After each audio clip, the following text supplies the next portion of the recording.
Today we're doing Venus in Aquarius and in the 11th house. And what you can do is, if you've got Venus somewhere else in your chart, you can go back to the first house through to the 10th house, which I've done already, and check out what that means.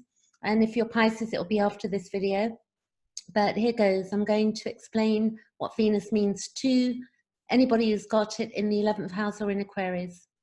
So Venus has an inner nature and an outer nature, and it's the way in which we hear our own voice. So it's the way we hear ourselves and the way we speak to ourselves. And as we hear our own inner talk, we can then see that our inner talk gets projected out into the world, and then we get stuff reflected back to us. So it's really important that we understand what Venus is so that we can see the way we're interacting with the world, and so that we can develop and evolve any issues that we have.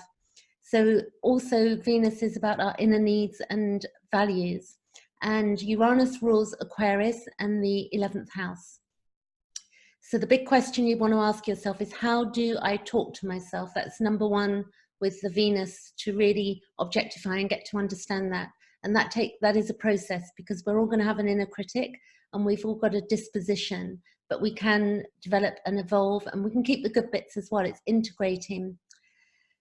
So here you have my chart, and what I'm going to show you, if you can see the date up here, and if you can see my mouse, I'm a Gemini Sun, Gemini Moon, and I've got my Mercury in Taurus, but my Venus is in Aries.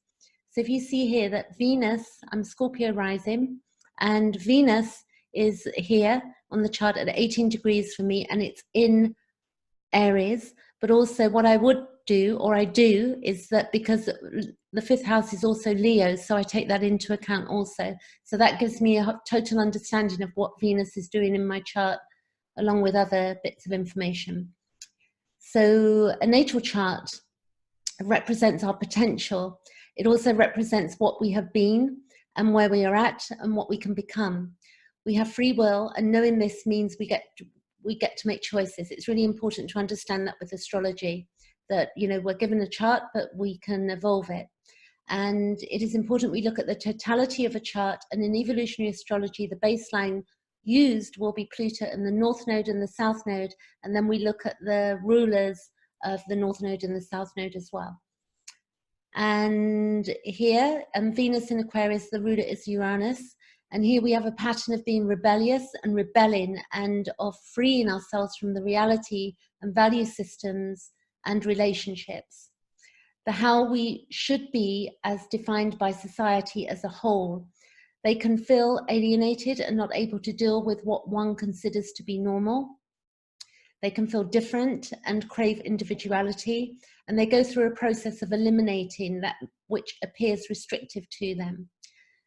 We've also got, in knowing what and who we are not, we find out who we are and what we can become. This is about breaking free from beliefs, values, conditioning, parents, and breaking up with conformity. This plays out in all areas of our life regarding ideas of relationship and sex and same-sex and sexuality, the way one dresses and presents themselves to the world.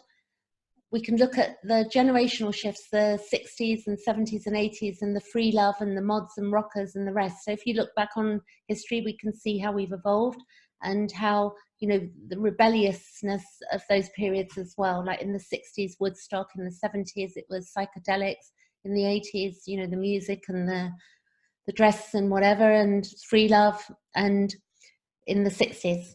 So this is a need of mankind to break tradition and to help us evolve. So Aquarius in the chart, it's where we're evolving and breaking free of limitations.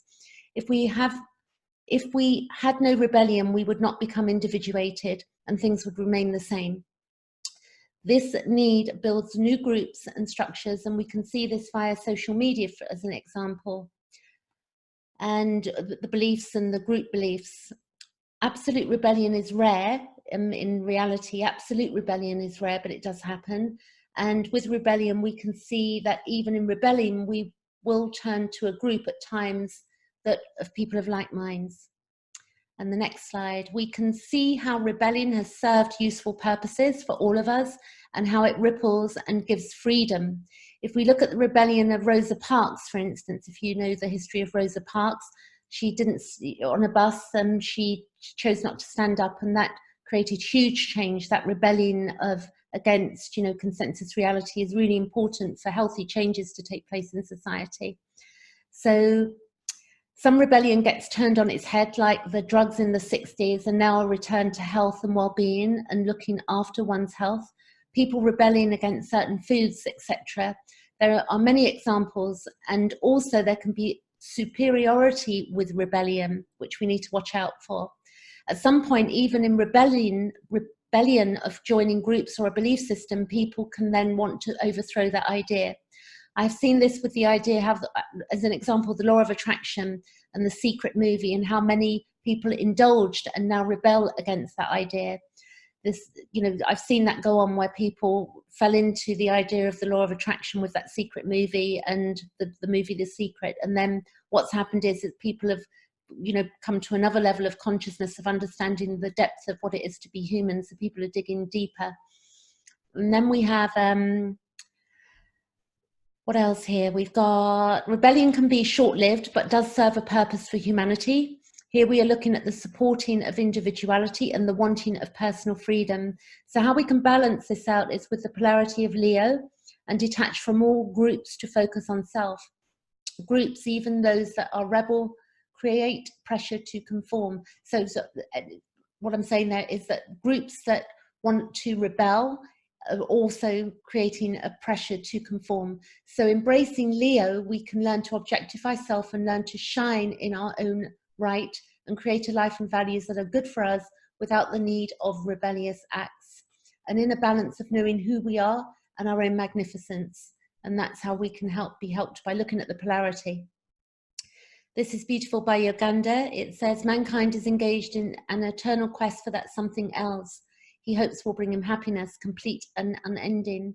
For those individuals, those who have sought and found God, the search is over. He is that something else. So it's really that knowing that there is no separation and God is not separate to us, it's inside us. And what God means to us is going to vary from individual to individual, depending on where we're at in our own psyche and thinking and belief system. And we've got here Carl Gustav Jung, who I love. He passed in 1961. He was the founder of psychoanalysis along with Freud and a few others of that period of time. And until you make the unconscious conscious, it will direct your life and you will call it fate. So the more we bring forth consciousness of events and things that have happened to us, and even looking at our chart through astrology, we're going to begin to evolve our own dispositions that no longer serve us. Also, what you resist not only persists, but it will grow in size. So if we resist healthy change and we resist objectifying, then we'll be forced into it at some point. And resistance determines the magnitude of our problems and confrontations. And the source material here is Jeff Wolf Green, Pluto 1, Evolutionary Journey of the Soul, Carl Jung, various quotes, and Uganda, and a few pictures from Google. And if you want me to read your chart and to look at any traumas that you may have had, or to understand yourself deeper, or to evolve, then you can book a session with me. You can check out the links below or drop me an email here. And that's it. And I'm going to move on to my next video will be Pisces. So hopefully you'll get to watch that if you've got Pisces, Venus in Pisces. They're all brilliant anyway, in my opinion. It's brilliant information to understand astrology. It's very helpful to us in our lives. I'll catch you later. Thanks for watching.